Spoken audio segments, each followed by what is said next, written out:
दही हांडी त्यौहार में शरीक नौजवान ऊंचाई से गिरकर हलाक। भटकल शहरी पुलिस थाने की PSI रेवती ने इस्तीफा दिया या मुअत्तल किया गया। रकम वसूली और कत्ल की धमकी मामले ने तूल पकड़ लिया। इत्तेहाद पब्लिक स्कूल वल्की के स्कूल बस का इफ्तिताह, तलबा हुए खुश। उड़ीसा के दाना मांझी की खबर सुनकर दुखी हुए बहरीन के वज़ीर आज़म, किया इमदाद का ऐलान। गोरक्षकों पर भड़के बीजेपी रुकने पार्लियामेंट आदित्य राज बोले, बीफ खाकर बोल्ट ने जीत लिए 9 गोल्ड मेडल।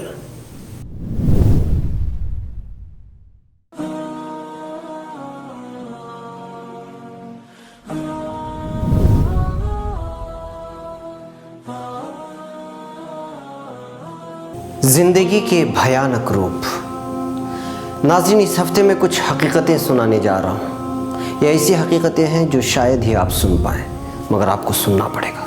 देखना ना भूलें फिक्र खबर की सीधी बात मेरे साथ।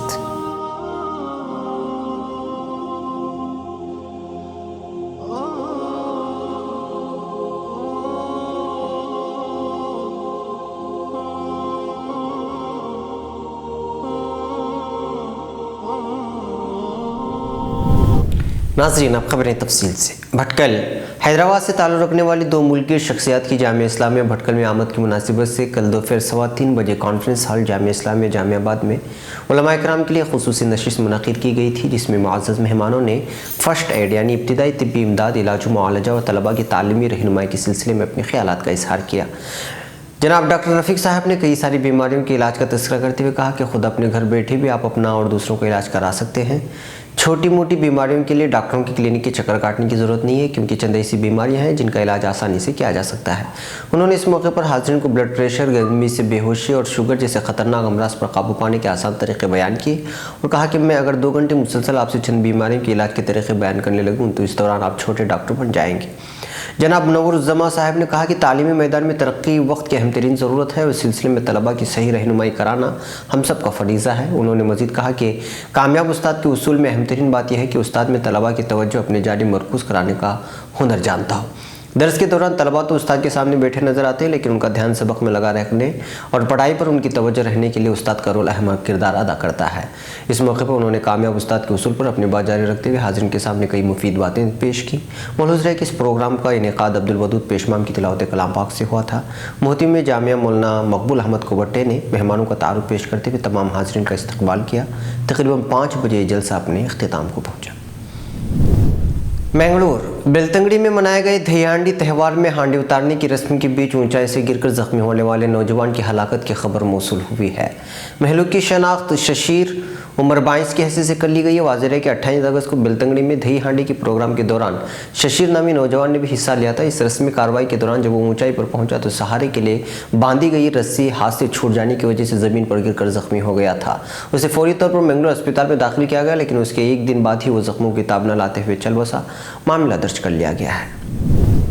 भटकल कत्ल की धमकी देकर एक शख्स से रकम वसूलने की कोशिश के मामले ने नया मोड़ इख्तियार करते हुए अब शहरी पुलिस थाने की PSI रेवती को SP की जानिब से मुअत्तल किए जाने की खबर फिक्र खबर को मौसूल हुई है। मुख्तलिफ ज़राए से मिली इत्तलाआत के मुताबिक PSI रेवती को मुअत्तल किए जाने की खबर जैसे ही मिली, उन्होंने फौरी अपना इस्तीफ़ानामा सर्कल इंस्पेक्टर सुरेश नायक को सौंपते हुए आला अफसरान पर हरासा किए जाने का इल्ज़ाम लगाया है। रेवती पर इल्ज़ाम है कि उसने कत्ल की धमकी मिलने वाले शख्स सैयद मोहसिन की जानिब से मामला दर्ज करने से इनकार करते हुए मामले को मुफाहमत के ज़रिए हल किए जाने की बात कही थी और उन पर यह भी इल्ज़ाम आयद किया गया था कि मुलज़िमीन में से अमजद का नाम निकालने पर शिकायत दर्ज की जाएगी, मगर शिकायत दर्ज करने वाले ने इनकार करते हुए तमाम मुलज़िमीन के खिलाफ शिकायत पर मुसिर रहा। इसी बात को लेकर मोहम्मद मोहसिन ने आला अफसरान में DIG और SP से बराह रास्त इसकी शिकायत की, जिसके बाद आला अफसरान ने रेवती पर मामला दर्ज कराने का दबाव डाला। रेवती पर लगाए गए इल्जाम के ताल्लुक से मुख्तलिफ मीडिया अहबाब को दिए गए बयानात में तजाद दिखाई दे रहा है। उसने इन इल्जाम को एकसर खारिज करते हुए यहाँ तक कहा कि मोहम्मद मोहसिन उसके पास शिकायत दर्ज कराने के लिए आया ही नहीं था। दूसरे बयान में रेवती ने आला अफसरान पर हरासानी के इल्जाम लगाए हैं, जबकि तीसरे बयान में उसने मामले को दूसरा ही रुख देने की कोशिश की है। असल मामला क्या है? शहर के फारूकी मोहल्ले से ताल्लुक़ रखने वाले एक सैयद मोहसिन ने खती रकम वसूलने की कोशिश और न दिए जाने पर जान से मार दिए जाने की धमकी के पेश नज़र शहर पुलिस थाने में अमजद, असलम, अम्मार, फवास, शाहुल हमीद और साजिद पर रकम वसूलने के लिए हरासा करने और ना अदायगी की सूरत में उसे कत्ल करने की धमकी दिए जाने पर मुख्तलिफ दफ़ात के तहत शहरी पुलिस थाने में मामला दर्ज करने की कोशिश की थी। मोहसिन का मुलजिमीन पर इल्ज़ाम है कि वो बैरून मुल्क से लौटते ही मस्कुरा वाला मुलजिमीन किसी चीज़ को वजह बताकर खतीर रकम मांगने लगे और फौरी अदा करने पर मुसिर रहे। बज़रे फ़ोन 5 लाख रुपयों का मुतालबा रखा और अदा न करने की सूरत में किसी मामले में फंसाकर केस दर्ज करने की धमकी देना शुरू कर दी। इसी में अमजद नामी मुलजिम ने 20 लाख रुपयों का मुतालबा करते हुए अदा न करने की सूरत में फ़ोन पर धमकी दी और फिर घर पर भी मस्कुरा वाला मुलजिमान के साथ पहुँचकर जान से मारने की धमकी दे डाली। और साथ में अमजद का ये भी दावा था कि लाख कोशिश कर ले उसके खिलाफ पुलिस थाने में शिकायत दर्ज नहीं होगी। मोहसिन का कहना है कि मुलजिम ने 8 अगस्त की रात 8:30 बजे सफ़ेद स्विफ्ट कार के जरिए से उसका पीछा भी किया, मगर वो उनके हाथ नहीं आया। इन धमकियों से परेशान जब वो शहरी पुलिस थाने की PSI मिस रेवती से मिलकर शिकायत दर्ज करने की कोशिश की तो मिस रेवती ने शिकायत दर्ज कराने से इनकार किया और मुफाहमत से काम लेने की बात कही। बार बार इस के बावजूद केस दर्ज नहीं हुआ तो आला अफसर DYSP डॉक्टर अनूप शेट्टी से इस बात की शिकायत की गई, जिन्होंने डिग्निटी नामी PSI के जरिए उनका मामला दर्ज कराया। मामला दर्ज होते ही डॉक्टर अनूप शेट्टी ने खुद पुलिस फोर्स की क़ियादत करते हुए अमजद और सलीम नामी मुलजिमान को हिरासत में लिया, जबकि बकिया मुलजिमीन के सिलसिले में कहा जा रहा है कि वो फरार है और पुलिस इनकी तलाश में है। और ये खबर पूरे मुल्क की सतह पर, रियासती सतह पर ये न्यूज़ सुर्खी बनाई हुई है।